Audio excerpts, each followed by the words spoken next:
pessoal! Sejam muito bem-vindos à nossa aula sobre como se preparar para a sua prova da OAB em Direito Tributário. Eu me chamo Josiane Minardi e eu falarei tudo o que você precisa saber para gabaritar tributário. Mas eu preciso antes saber de você se está preparado para acertar todas as nossas questões. Vamos lá? Bom, primeiro, leitura do artigo 150 da Constituição Federal. Sim, temos que ler esse artigo 150 da Constituição Federal. Josi, mas eu não gosto de ler lei seca. Pessoal, olha só, eu te garanto que a leitura desse artigo 150 da Constituição será extremamente prazerosa. E até porque eu duvido que não tenhamos, no mínimo, uma ou duas questões sobre esse dispositivo. Então, veja, o artigo 150, ele é tão importante para nós tributaristas porque ele trata sobre princípios do nosso direito tributário e sobre imunidades tributárias. Então, veja o quanto ele é importante. E também, a partir do momento que você compreende o artigo 150, você compreende o nosso direito tributário praticamente. Veja, o primeiro princípio do artigo 150 está no artigo 150, inciso 1, e trata sobre o princípio da legalidade. De acordo com o princípio da legalidade, nós temos que os tributos devem ser instituídos e majorados por meio de lei.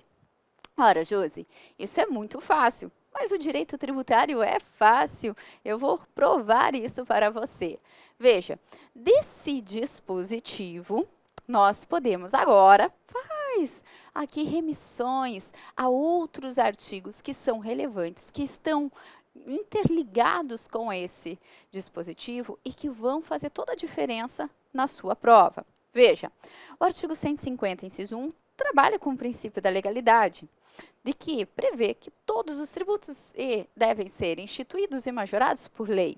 Só que mais que eu preciso de lei no nosso direito tributário?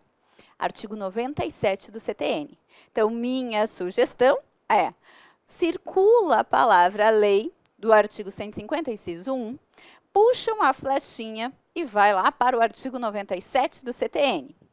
Quando você estiver estudando, sozinho, em casa, antes de dormir, ótima leitura. Ah, estou com sono, ou ainda não estou com sono, que insônia. Leia o artigo 150 da Constituição Federal.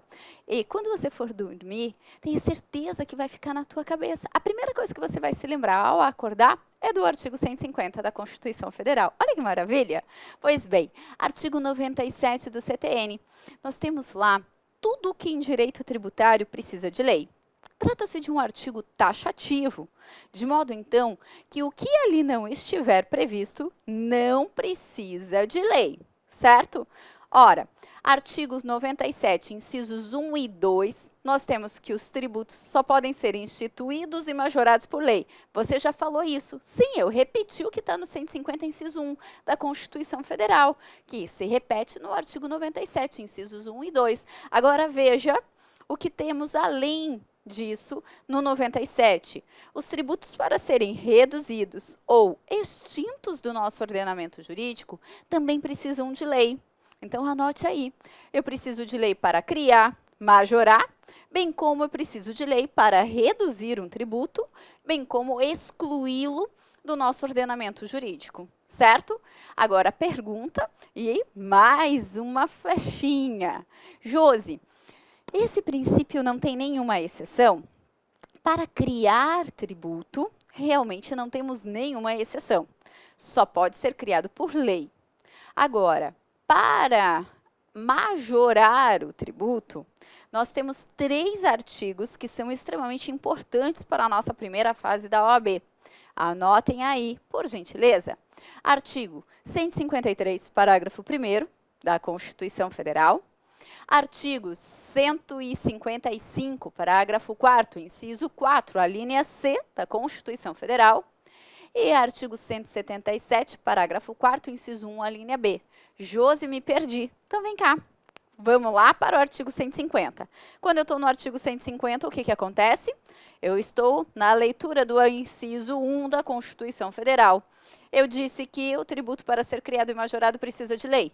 Circulou lei, você fez a flechinha para o artigo 97 do CTN. Por quê? Porque lá no artigo 97 eu também tenho outras matérias que eu preciso de lei. Eu tenho que saber tudo que preciso de lei no direito tributário, certo? Já grifei incisos 1 e 2. Agora, voltamos para o 150, inciso 1, para nós trabalharmos aqui com as hipóteses em que admitimos que os tributos serão majorados, mesmo que não seja por lei, mas vamos com muito cuidado. Artigos, volta lá, artigo 153, parágrafo 1º da Constituição Federal, artigo 155, parágrafo 4º, inciso 4, a linha C da Constituição Federal, e artigo 177, parágrafo 4º, inciso 1, a linha B da Constituição Federal. O que nós temos nesses dispositivos? Porque quando você vai anotando, você já vai, guardando na sua mente e, com certeza, no momento da sua leitura, você vai perceber o quanto fica mais fácil. O artigo 153, parágrafo 1º da Constituição Federal, prevê que o Poder Executivo poderá alterar as alíquotas do II, IE, IOF e IPI, desde que atendidos os requisitos e limites previstos por lei. Vamos com calma. Então, o Poder Executivo ele pode fazer o quê? Alterar as alíquotas de 4 tributos. Quais sejam? Vai comigo. II, IE, IOF e IPI. Desde que, é claro, atendidos os limites e condições previstos em lei. Quando faremos a leitura do alterar, você sabe que alterar é modificar. E quando eu falo em modificar, pode ser tanto para menos quanto para mais. Então, o artigo 153 permite ao Poder Executivo que não faz lei, que ele pode, inclusive, majorar as alíquotas do II, IE, IOF e IPI. Desde que, é claro, atendidos os limites e condições previstos em lei. Então, guarde o II, IE, IOF e IPI, juro que é a última vez que eu vou falar, eles podem ter as suas alíquotas majoradas por meio de decreto. Agora, os artigos 155 e 177 permitem ao Poder Executivo também reduzir e restabelecer as alíquotas da CID combustível e do ICMS combustível. Qual a diferença desses dois dispositivos para o artigo 153, parágrafo 1º da Constituição Federal? O 153, parágrafo 1º, trabalha com alterar as alíquotas. Alterar pode, inclusive, majorar. Já o 155 e 177 trata de reduzir e restabelecer as alíquotas da CID combustível e ICMS combustível. Reduzir e restabelecer, exemplo, a alíquota era 20%, foi para 10%, voltou para 20%. Percebe? Era 20, foi para 10, reduziu. Volta para 20, restabeleceu. Isso o Poder Executivo também pode fazer para CID combustível e ICMS combustível. Pegadinha do nosso examinador. O Poder Executivo poderá majorar as alíquotas da CID combustível e ICMS combustível? Não. Para CID combustível e ICMS combustível, ele só vai poder reduzir e restabelecer. Pronto. Quanto a essas situações em que podem ter as alíquotas alteradas por ato do Poder Executivo, são esses 3 artigos que temos que ter em mente. Volta lá para o artigo 97 do CTN. Ainda estou no princípio da legalidade? Sim, mas você vai perceber que com a leitura desses artigos, nós vamos fechar toda a nossa matéria de direito tributário. Porque direito tributário, além de ser lindo, além de ser fácil, ele é pequeno. Nós temos poucos artigos para estudar. Pode acreditar nisso. Vem cá, artigo 97, inciso 3. Eu também preciso de lei para descrever o fato gerador, a base de cálculo, a alíquota e o contribuinte do tributo. Como assim, Josi? Rapidamente, fato gerador é a situação eleita pelo nosso legislador como sendo passível de sofrer a incidência tributária. É quando o legislador vai até o mundo jurídico e escolhe algo para sofrer a tributação. Exemplo, qual é o fato gerador do IPVA? O que o legislador escolheu para sofrer a incidência do IPVA? ser proprietário de veículo automotor. Esse é o fato gerador. Esse fato gerador só pode estar previsto em lei. Quanto ao contribuinte, é quem vai pagar o tributo. Também deve estar previsto em lei, como no caso do IPVA, quem paga o IPVA é o proprietário do veículo automotor. Agora, base de cálculo, alíquota, é o que vai definir o quanto você vai pagar de tributo. Base de cálculo, o nome já diz, é a base para cálculo do tributo. Qual que é a base para cálculo do IPVA? Valor do automóvel. Alíquota, geralmente representada em percentagem, deve estar prevista expressamente em lei. Quanto é que eu vou pagar de IPVA? No estado do Paraná, por exemplo, nós temos uma alíquota de 3,5%. Então, eu recolho 3,5% sobre o valor do meu automóvel. Aí eu sei quanto eu pago de IPVA. Esses dados só podem estar previstos em lei. Também precisa de lei para determinar a penalidade tributária. Guarde para a vida. Penalidade em direito tributário é multa. A multa só pode estar prevista em lei. E para encerrarmos os assuntos que precisam de lei em nosso direito tributário, temos artigo 97, inciso 6, que determina que eu preciso de lei para definir as hipóteses de extinção, exclusão e suspensão da exigibilidade do crédito tributário. Então, as hipóteses de extinção, as hipóteses de exclusão e suspensão da exigibilidade do crédito tributário só podem estar previstas em lei. E aí você já vai me dizer, Josi, mas o que é uma hipótese de extinção, uma hipótese de exclusão e suspensão?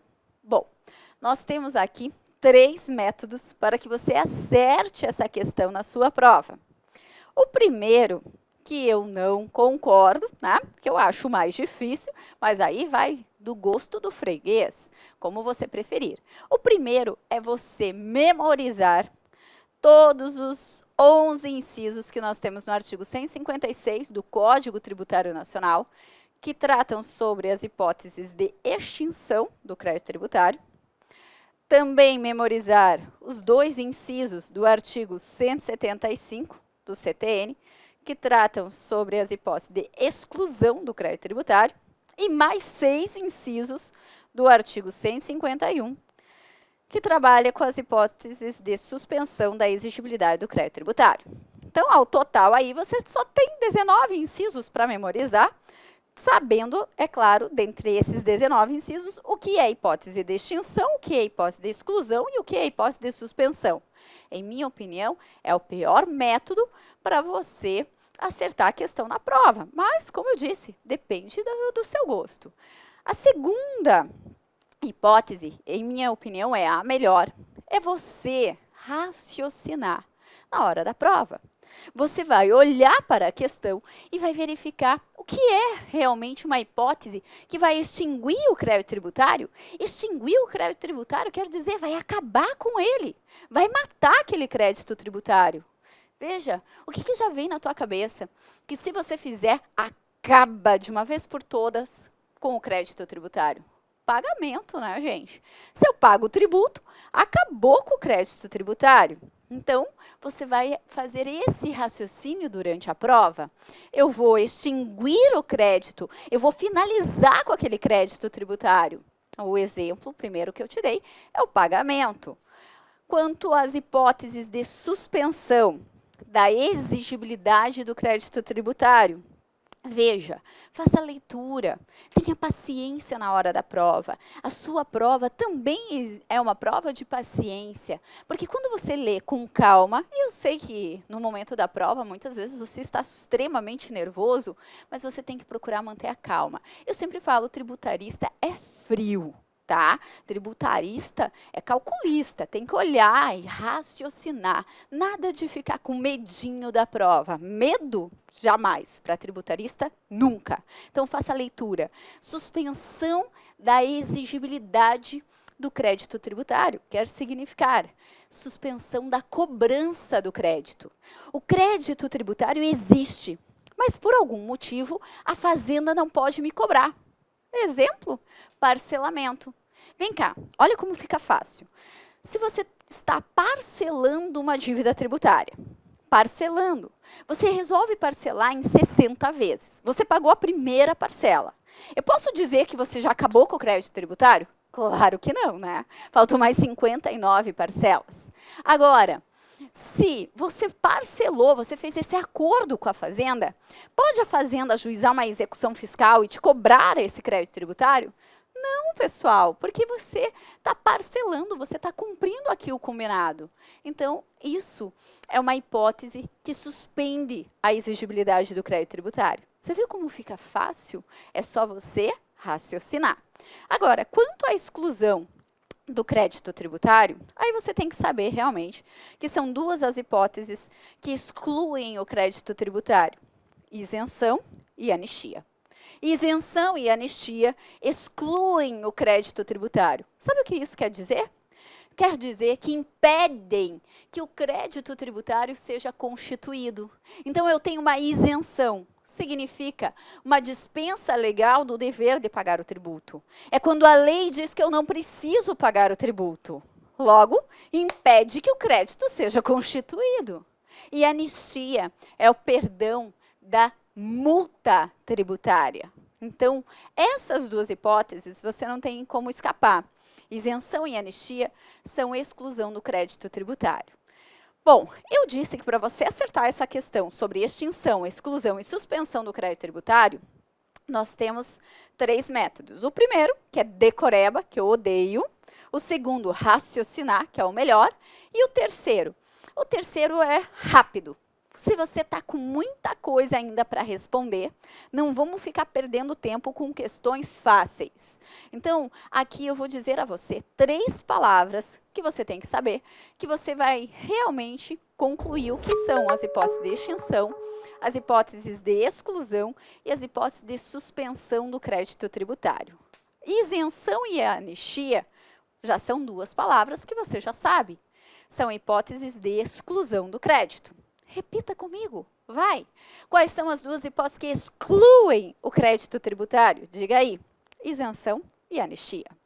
Agora, a terceira palavra é morder, limpar. Escreva essa palavra na prova. Morder, limpar. Quando você escreve essa palavra na prova, como a prova é objetiva, basta você ir preenchendo. E aqui você tem, então, as hipóteses que suspendem a exigibilidade do crédito tributário. O mo de morder, limpar é de moratória. Moratória suspende a exigibilidade do crédito tributário. O R é de recurso. Só que o recurso, cuidado, só suspende a exigibilidade do crédito se ele for na esfera administrativa. O D é de depósito do montante integral. Se você faz o depósito do montante integral, suspende a exigibilidade do crédito. Então, D de depósito, lembrando que tem que ser integral. O R é de reclamação. E a reclamação também tem que ser na esfera administrativa. LIM é de liminar. E toda vez que você fala de liminar, você se lembra de tutela provisória. E par é de parcelamento. Logo, o que nós temos aqui, então, é o seguinte: se você sabe que isenção e anistia são hipóteses de exclusão do crédito tributário, se você sabe que morder, limpar suspende o crédito tributário, o resto é hipótese de extinção do crédito tributário. Então, veja, isenção e anistia, exclusão. Morder, limpar, suspensão. E o resto é extinção do crédito tributário. E ainda, se você quiser tirar a prova real, tá? Eu fiz um macete, quero tirar a prova real. Você vai ter em mente, tirando isenção, que termina em ão, e a hipótese de exclusão, todo o resto que termina em ão é hipótese de extinção do crédito tributário. Como assim, Josi? Lá no artigo 156 do CTN, tem lá compensação, ão, extinção, transação, ão, extinção, remissão, ão, extinção. Tudo que termina em ão, que não for isenção, que é exclusão, vai ser hipótese de extinção do crédito tributário. Olha que maravilha! Já sabemos tudo aqui do nosso direito tributário que precisa de lei. Então, já garantimos aí uma questão na nossa prova. Agora, lá no 150, continuamos a leitura dos incisos. No inciso 2, nós temos o princípio da isonomia. Sobre o princípio da isonomia, é só você fazer a leitura. Quando cai na nossa prova, cai o conceito. E que você já sabe. O que é isonomia? Tratar igualmente os iguais e desigualmente os desiguais na medida de suas desigualdades. Pronto. Agora, inciso 3 do artigo 150. Trata sobre o princípio da irretroatividade. O princípio da irretroatividade quer significar que a lei tributária vale daqui para frente. A lei tributária, ela não pode alcançar fatos pretéritos. Esse é o princípio da irretroatividade.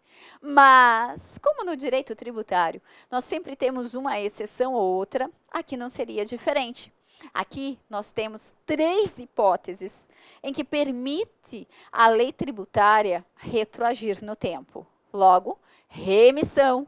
Vamos lá, artigo 150, inciso 3 da Constituição Federal, a linha A, nós temos justamente 3 exceções. 2 que estão no artigo 106 do nosso CTN e a última que está no artigo 144, parágrafo 1º do Código Tributário Nacional. Então, acompanhe. O artigo 106 trabalha com 2 exceções ao princípio da irretroatividade. Rapidamente, porque aqui essa aula não é uma aula de revisão, é apenas para ensiná-lo como se preparar para a nossa prova da OAB em direito tributário. E eu estou te mostrando que com a leitura da lei seca, você já garante aqui nossas questões, podendo, inclusive, gabaritar. Então, por isso que a gente vai falando mais rapidamente, só para que você perceba como eu vou turbinar o meu código, a minha Constituição, para facilitar o seu estudo. Veja, o artigo 106, no inciso 1, prevê que a lei que for expressamente interpretativa, desde que não comine penalidade, ela pode retroagir. Então, pronto, primeira exceção. Eu disse que a lei tributária vale daqui para frente, que ela não pode retroagir, que ela não pode alcançar fatos pretéritos. E aqui eu trouxe a primeira exceção. Se for uma lei expressamente interpretativa, desde que não comine penalidade, ela poderá retroagir. Segunda exceção, artigo 106, inciso 2 do nosso CTN. Em se tratando de um ato não definitivamente julgado, poderá retroagir a lei que excluir infrações ou reduzir a penalidade. Então, veja, quando se trata de um ato não definitivamente julgado, poderá retroagir a lei que excluir infrações ou reduzir a penalidade, reduzir a multa tributária. E a última exceção, prevista no artigo 144, parágrafo 1º do nosso Código Tributário Nacional, prevê que, em se tratando de lançamento tributário, pode retroagir a lei que criar novos métodos para fiscalizar ou arrecadar. Então, a lei que cria um novo método para fiscalizar, para arrecadar, ela pode sim retroagir. Fechamos, pessoal, o princípio da irretroatividade. O que eu tenho que saber? Você já sabe agora. Olha que máximo. Agora, é claro, né, você vai em sua casa ou no seu escritório, no seu momento de estudo, estudar, relembrar esses artigos e eu te garanto que você vai acertar nossas questões de direito tributário. Artigo 150, inciso 4 da Constituição Federal, trata sobre o princípio do não confisco. O que eu tenho no princípio do não confisco? Eu não posso ter o tributo com efeito confiscatório. O tributo não pode ser tão caro que inviabilize o meu direito de propriedade. Ô, Josi, e o princípio da anterioridade, você não vai falar, não? Vou. Eu só queria fechar aqui primeiro o artigo 150, para que você já compreenda. Artigo 150, inciso 5, determina o princípio da liberdade de tráfego. É vedado instituir impostos, tributos, de modo a inviabilizar o direito de ir e vir das pessoas, salvo a cobrança de pedágio quando a estrada é mantida pelo poder público. Então, veja, eu não posso querer cobrar tributo para inviabilizar o direito de ir e vir das pessoas, salvo a cobrança de tributo, a cobrança de pedágio, quando a estrada é mantida pelo poder público. Agora sim, o último princípio do nosso artigo 150. Aliás, últimos 2 princípios do artigo 150. Voltamos para o artigo 150, inciso 3, alíneas B e C da Constituição Federal. O que nós temos aqui? Os princípios da anterioridade do exercício e princípio da anterioridade nonagesimal. Esses 2 princípios regem que toda vez que um tributo for instituído ou majorado, esse tributo só poderá ser exigido no próximo exercício financeiro e desde que transcorridos mais de 90 dias a contar da data da publicação da lei que houver instituído ou majorado o tributo. Então, veja, toda vez que um tributo for instituído ou majorado, eu só posso cobrar esse tributo no próximo exercício financeiro e desde que tenham transcorridos mais de 90 dias, a contar da data da publicação da lei que houver instituído ou majorado esse tributo. Exercício financeiro coincide com o ano civil. Começa no dia 1º de janeiro e encerra-se no dia 31 de dezembro. Logo, toda vez que um tributo for criado ou majorado, eu só vou poder cobrar esse tributo no ano que vem. Certo? Pois bem, agora, cuidado que devemos ter. Já faça aí as flechinhas para que facilite os teus estudos. Súmula vinculante, número 50. O que eu tenho com a súmula vinculante 50? A modificação do prazo de pagamento do tributo não precisa respeitar os princípios da anterioridade. Como assim, Josi?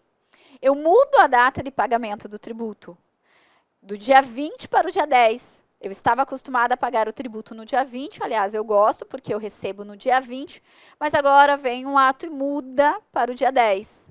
Ok, eu não preciso respeitar o próximo exercício para cobrar o tributo nessa nova data, porque os princípios da anterioridade do exercício nonagesimal, eles só são observados quando houver aqui, ó, instituição ou majoração de tributo. Mudar a data de pagamento de um tributo não quer dizer que o tributo foi majorado ou foi criado um novo tributo. Então, cuidado com isso na hora da sua prova. E vamos para as exceções. E ainda as exceções nós marcamos de vermelho. Artigo 150, parágrafo 1º da Constituição Federal. Artigo 155, parágrafo 4º, inciso 4, a linha C da Constituição Federal. Artigo 177, veja que você já até anotou esses artigos, vai ler de novo, olha que maravilha. Lê o que você já leu, isso quer dizer que você já sabe. E, por fim, o artigo 195, parágrafo 6º da Constituição Federal. Tá? Então, esses são os artigos aqui que trabalhamos com as exceções aos princípios da anterioridade. Vou montar um quadro para você. Esse quadro é bacana que você tenha no momento que você for estudar sobre essas exceções aos princípios da anterioridade. Aliás, minha sugestão é que você faça um recorte desse quadro e coloque junto com o teu artigo 150 para facilitar ali o seu estudo. Veja, pelos princípios da anterioridade do exercício nonagesimal, eu disse a vocês que toda vez que um tributo for criado ou for majorado, esse tributo só vai poder ser cobrado no próximo exercício financeiro e desde que transcorridos mais de 90 dias, a contar da data da publicação da lei que houver instituído o majorado tributo, certo? Mas existem tributos que, mesmo quando criados ou majorados, não precisam respeitar as anterioridades.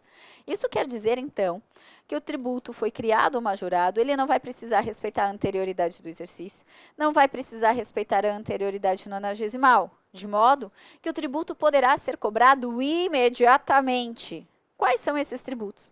Que vem na tua cabeça que, uma vez criado ou majorado, devem ser cobrados imediatamente? Primeiro, tributos criados em caso de guerra.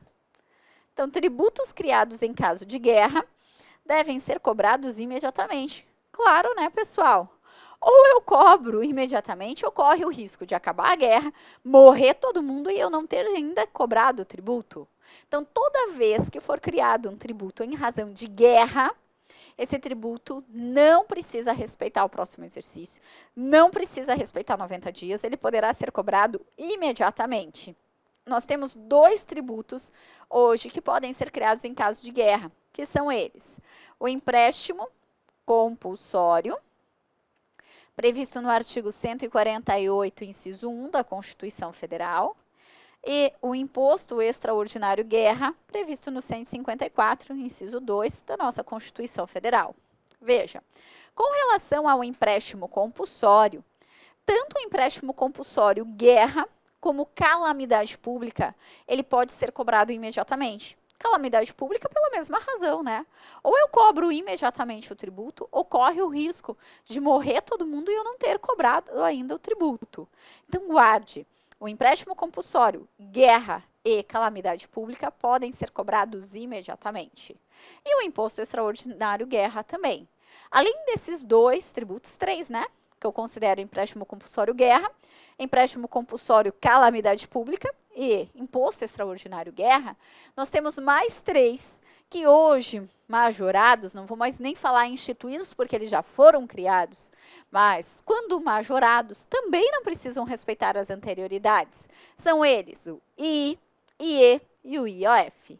I, Imposto sobre Importação, IE, Imposto sobre Exportação, e o IOF, Imposto sobre Operações Financeiras. Esses impostos, como são regulatórios de mercado, eles também podem ser cobrados imediatamente.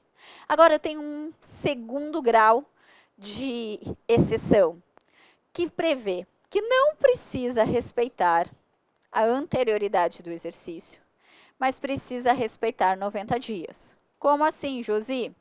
Ora, quando criado ou majorado aqui, eu não preciso esperar o próximo exercício, o ano seguinte, para cobrar o tributo. Mas eu também não poderei cobrar imediatamente o tributo. Eu terei que esperar 90 dias. Quem está aqui é o IPI, Imposto sobre Produtos Industrializados, e os casos em que houver redução e restabelecimento da CID combustível e do ICMS combustível, bem como a contribuição social. Então, quando eu falo de IPI, só respeita 90 dias. Quando houver a redução e o restabelecimento da CID combustível e ICMS combustível também, eu só preciso esperar 90 dias. E a contribuição social, eu só respeito 90 dias. E para encerrarmos as categorias de exceções, a última prevê que deve ser respeitada a anterioridade do exercício, mas não precisa respeitar 90 dias. Ora, dizer que tem que respeitar o próximo exercício e não precisa respeitar 90 dias, sabe o que quer dizer? Que poderá o tributo ser cobrado no dia 1º de janeiro. Quem está aqui é o caso do imposto de renda, deixa eu até mudar a cor da canetinha. É o caso do imposto de renda e quando houver mudança na base de cálculo de IPTU e IPVA. Então, quando mudar a base de cálculo de IPTU ou de IPVA, eu não preciso esperar 90 dias. Hoje, qual que é a base de cálculo do IPTU? Valor do imóvel. Qual que é a base de cálculo do IPVA? Valor do automóvel. Se eu mudar essa base de cálculo, eu não preciso respeitar 90 dias. Agora, se para o IPTU ou para o IPVA eu mudo a alíquota, aí eu já tenho que respeitar tanto a anterioridade do exercício como também os 90 dias. Então, cuidado com essa pegadinha na hora da prova. Para o IPTU e para o IPVA, eu só não vou precisar respeitar 90 dias quando a mudança for na base de cálculo. Agora, mudou a alíquota do IPVTU ou mudou a alíquota do IPVA, aí eu respeito tudo. Para o imposto de renda, veja, pode mudar qualquer coisa. Pode mudar a base de cálculo, pode mudar a alíquota, que eu nunca respeito 90 dias. Tá certo? Tranquilo aqui, pessoal? Pois bem, essas são as exceções aos princípios da anterioridade. E essas exceções estão nos artigos que eu pedi a vocês para fazerem a remissão. Artigo 150, parágrafo 1º da Constituição Federal, artigo 155, parágrafo 4º, inciso 4, a linha C, 177, parágrafo 4º, inciso 1, a linha B, e artigo 195, parágrafo 6º da Constituição Federal. Com isso, nós fechamos aqui, no artigo 150, os princípios que regem o nosso ordenamento jurídico tributário. Mas só tem esses princípios? Não, tem mais alguns que eu já vou falar para vocês, mas que estão também aqui por perto, mas do artigo 150 nós fechamos esses princípios. Agora, para fecharmos a leitura do artigo 150, porque você tem que fazer a leitura desse artigo, aliás, eu diria até, se você quer escolher poucos artigos, faça a leitura desse artigo 150 e desses que eu estou fazendo remissão. Agora, é claro, né? Poucos artigos significa poucas questões acertadas na prova, mas aí vai de acordo com a sua vontade de passar nesse exame, que eu sei que é muita, então muitos artigos nós iremos ler e comentar aqui para que você consiga alcançar a sua aprovação e gabaritar o direito tributário. Artigo 150, inciso 6, como eu disse a vocês, trabalha com a imunidade tributária. Ô Josi, o que é imunidade tributária? É quando a Constituição Federal diz que eu não preciso pagar o tributo. Olha que maravilha. Quando a Constituição Federal diz que eu não preciso pagar o tributo, eu tenho imunidade tributária. Eu achava, Josi, que isso era isenção. Isenção é quando a lei diz que eu não preciso pagar o tributo. A imunidade, ela decorre da Constituição Federal e a isenção decorre de lei. Então, eu falo que eu não tenho que pagar tributo quando previsto na Constituição, é imunidade. E quando previsto em lei, é isenção tributária. O artigo 150, inciso 6, ele trabalha com a chamada imunidade genérica. E o que quer dizer essa imunidade genérica? Aqui, só não vai pagar imposto, mas tem que pagar todas as demais espécies tributárias. Então, cuidado. Então, o que está no artigo 150, inciso 6 da Constituição Federal, é o que eu digo que a pessoa tem sorte na vida de não pagar imposto, mas tem que pagar todas as demais espécies tributárias. Vai ter que pagar taxas, vai ter que pagar contribuição de melhoria, vai ter que pagar contribuição e vai ter que pagar o empréstimo compulsório. Então, o que está no artigo 150, inciso 6, você pode até trazer dessa forma também para você já trazer como seu material de estudo. Você vai escrever sorte. Opa, até já escrevi errado aqui. Vai escrever sorte e vai se lembrar. O que está no artigo 150, inciso 6 da Constituição Federal, é porque a pessoa tem sorte na vida de não pagar imposto. É ou não é verdade? Quem não paga imposto tem sorte, mas vai ter que pagar as demais espécies tributárias. Quando você escreve sorte na tua prova, além de te trazer sorte, porque quanto mais você fala, você atrai, ó, você vai se lembrar das 5 imunidades, 4 estão aqui na sorte. Então, veja, das 5 imunidades que eu tenho no artigo 150, inciso 6 da Constituição Federal, 4 estão na minha sorte. Veja, o R de sorte quer dizer imunidade recíproca. Então, eu tenho aqui a imunidade recíproca, que eu já te explico. O T é a imunidade dos templos de qualquer culto. O S é de imunidade subjetiva. E o O é de imunidade objetiva. Essas são, então, as 4 imunidades das 5 que eu tenho. A quinta não está na sorte porque ela veio depois, ela veio por meio de emenda à nossa Constituição em 2015. Mas é bem fácil de você saber. Trata da imunidade dos CDs e DVDs de artistas nacionais. Então, CDs e DVDs de artistas nacionais não pagam impostos. Essa é a quinta imunidade. Agora, falando aqui sobre essas imunidades, para você lembrar na hora de estudar. A primeira imunidade, que é a imunidade recíproca, prevista no artigo 150, inciso 6, a linha A da Constituição Federal, veda aos entes federativos cobrarem impostos um dos outros, com relação à renda, patrimônio e serviços. Então, veja, é vedado à União, por exemplo, cobrar imposto de renda sobre a renda oferida pelos municípios, estados e Distrito Federal, da mesma forma que ao município é vedado a cobrança de IPTU de imóveis em nome da União, em nome dos estados e Distrito Federal. E é claro que os estados e Distrito Federal também não poderão cobrar IPVA de veículos que estejam em nome da União e estejam em nome dos municípios. É imunidade recíproca. Veda a cobrança de impostos dos entes federativos. Essa imunidade recíproca, aí já faz a leitura para os parágrafos do artigo 150, né? Você também não é maluco de ler o artigo 150 e não ler os parágrafos. Nos parágrafos 2º e 3º, tem que essa imunidade recíproca, ela é extensiva para mais 2 pessoas, que são as autarquias e as fundações públicas. Então, veja, além dos entes federativos terem imunidade, as autarquias e fundações públicas também têm imunidade, mas desde que respeitem 4 requisitos. Quais sejam? O primeiro requisito, que cumpram as suas finalidades essenciais ou qualquer uma delas decorrentes. O segundo requisito, que sejam instituídas e mantidas pelo poder público.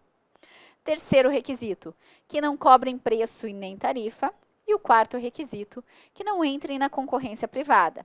Então, o artigo 150, parágrafos 2º e 3º da Constituição Federal, prevê que a imunidade recíproca é extensiva para autarquias e fundações públicas, mas desde que atendam a esses 4 requisitos que estão ali nos parágrafos 2º e 3º da Constituição Federal. Agora, um parêntese aqui, tá? Vejamos. As sociedades de economia mista, assim como as empresas públicas, não têm a imunidade reconhecida pela Constituição Federal.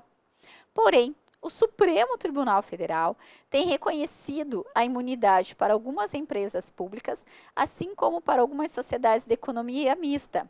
Quando prestam serviço público de caráter obrigatório e em forma de monopólio. Então, quando se tem uma empresa pública ou uma sociedade de economia mista que presta serviço público em caráter obrigatório em forma de monopólio, o Supremo reconhece imunidade. A exemplo da ECT, que é a empresa de Correios e Telégrafos, é a empresa pública, teve a imunidade reconhecida pelo Supremo. A exemplo também da Infraero, outra empresa pública que teve a imunidade reconhecida. Então, isso vale a pena nós lembrarmos, porque pode sim ser objeto de uma questão da nossa prova. Quanto à segunda imunidade genérica, artigo 150, inciso 6, a linha B da Constituição Federal, que é a imunidade dos templos de qualquer culto.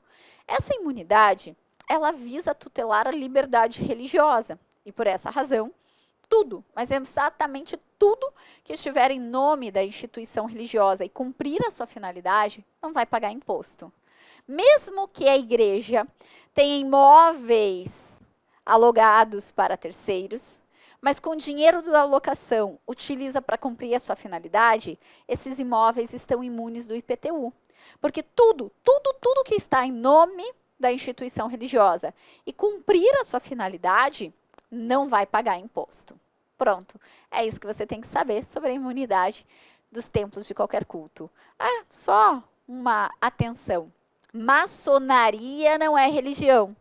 Se maçonaria não é religião, segundo o entendimento do Supremo Tribunal Federal, maçonaria não tem imunidade. Maçonaria tem que pagar impostos, ok?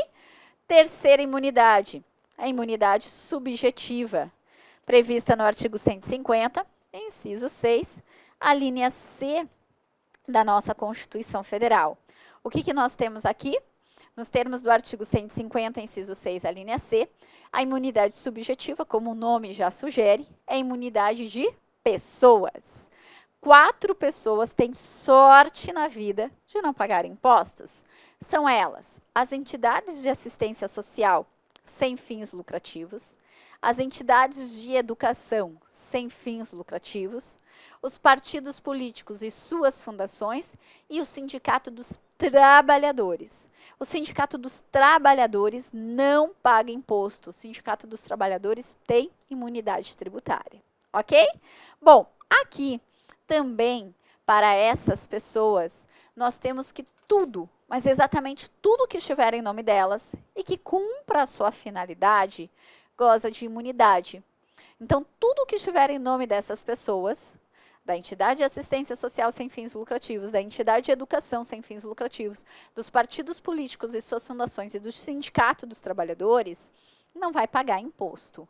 É o que prevê o artigo 150, parágrafo 4º da Constituição Federal. E nesse sentido temos ainda a súmula vinculante 52, que prevê que quando essas pessoas, do artigo 150, inciso 6, a linha C, alugam imóveis para terceiros, mas com dinheiro da locação valem para cumprir as suas finalidades, esses imóveis também estão imunes do pagamento dos impostos. E para finalizarmos a nossa sorte, temos por último a imunidade objetiva, que o nome também já diz. A imunidade aqui é para objetos. Artigo 150, inciso 6, a linha C da Constituição Federal.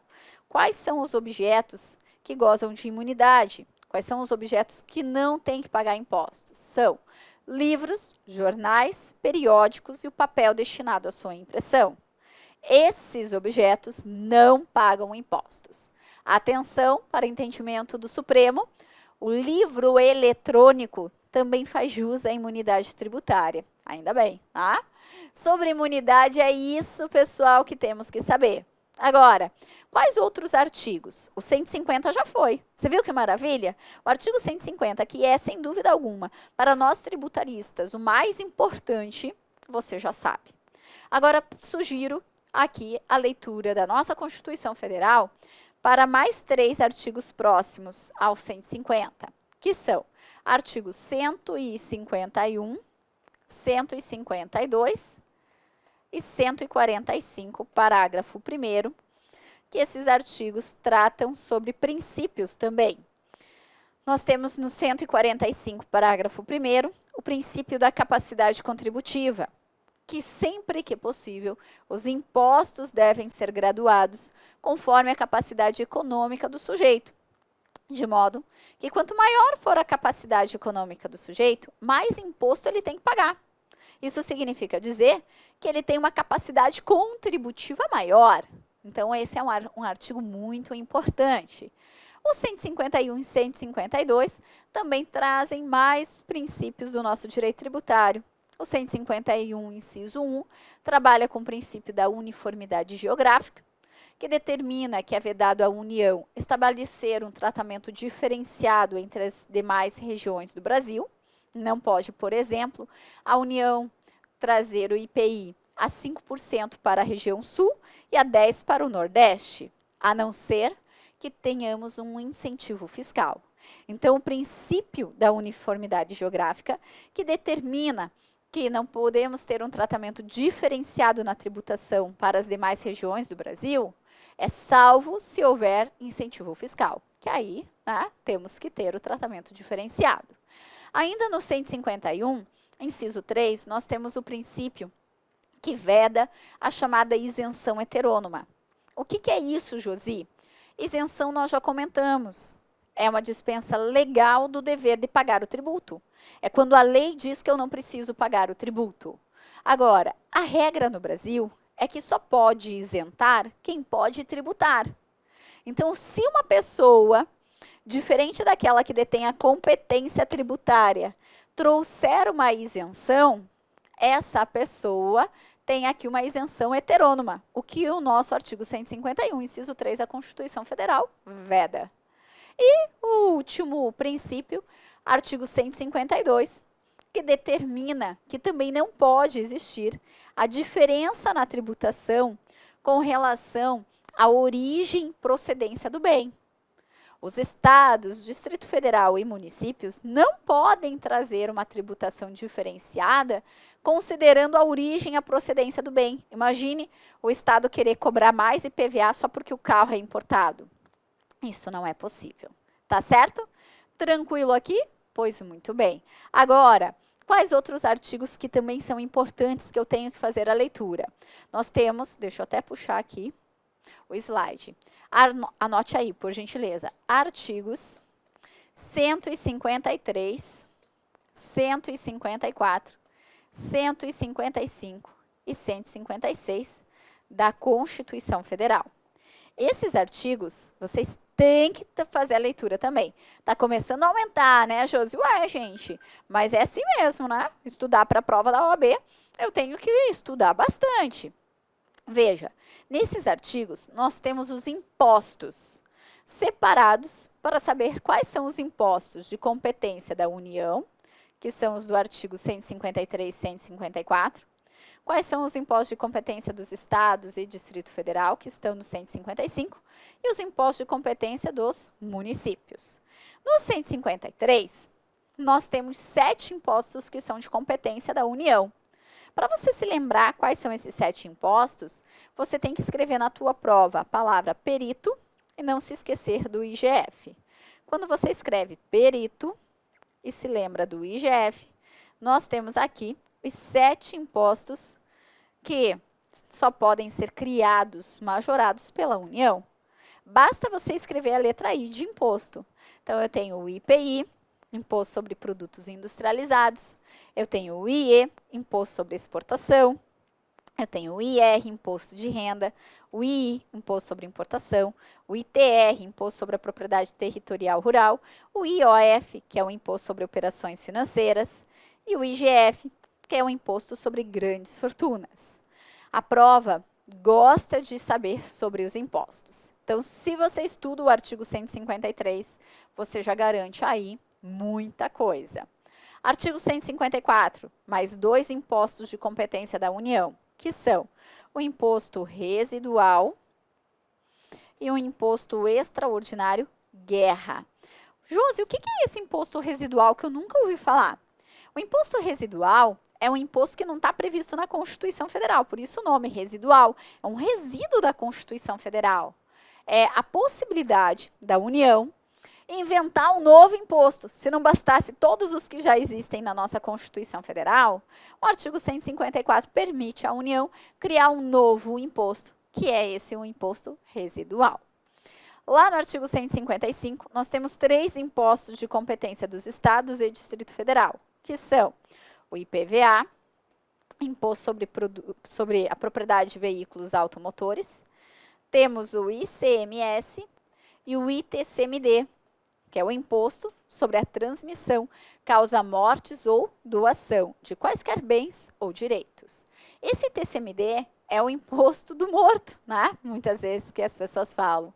Mesmo depois de morta a pessoa, continuam sendo pagos os tributos? Sim.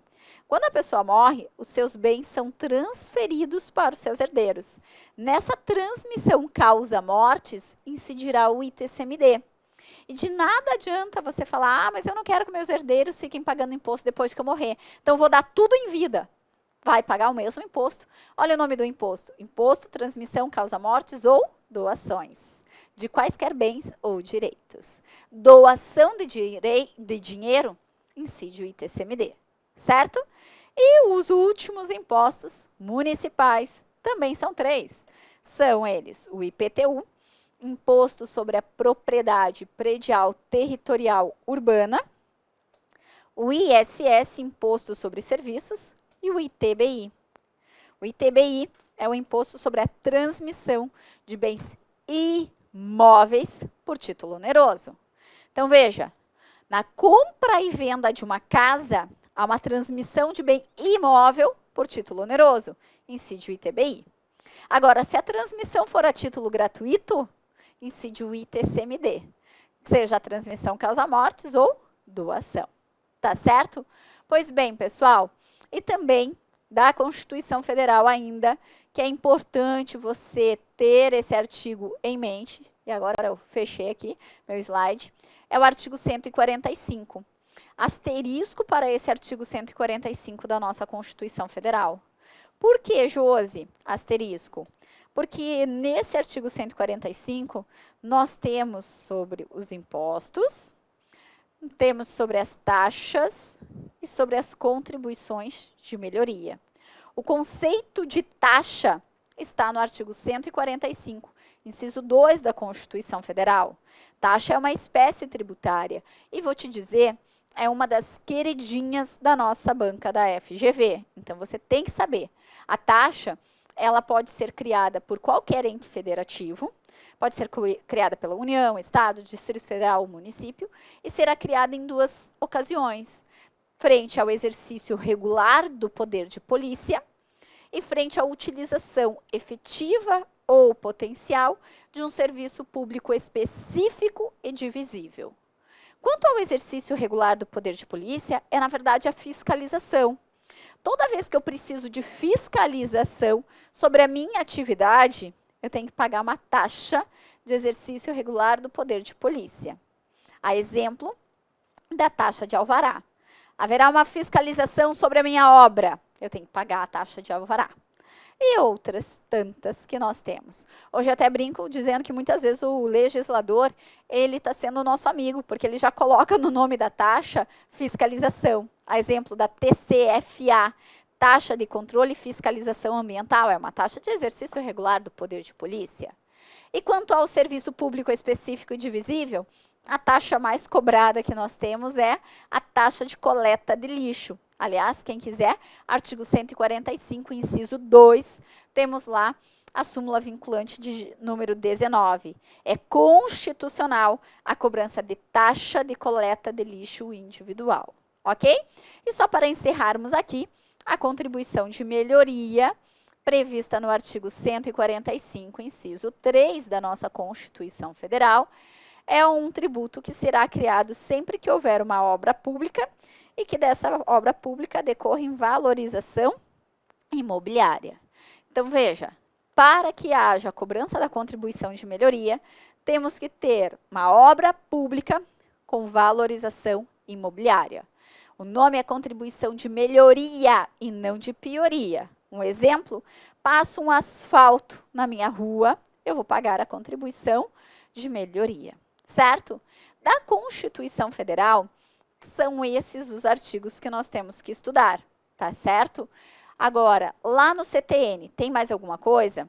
Eu sugiro que vocês façam a leitura do artigo, deixa eu trazer aqui, que vocês façam a leitura dos seguintes artigos. Artigos 113 a 138 do CTN. Ah, tá certo, Josiane. O teu método é exatamente o método que eu mais odeio. Estudar lei seca. Gente, na verdade, o que eu quero te passar aqui é o seguinte. Você tem que estudar, você tem que assistir a nossas aulas. Se você assistir a nossas aulas, simplesmente, você não vai precisar passar os olhos nesses artigos, não. Porque durante a aula eu vou trabalhar com todos esses artigos, trazendo aqui toda a facilidade para vocês.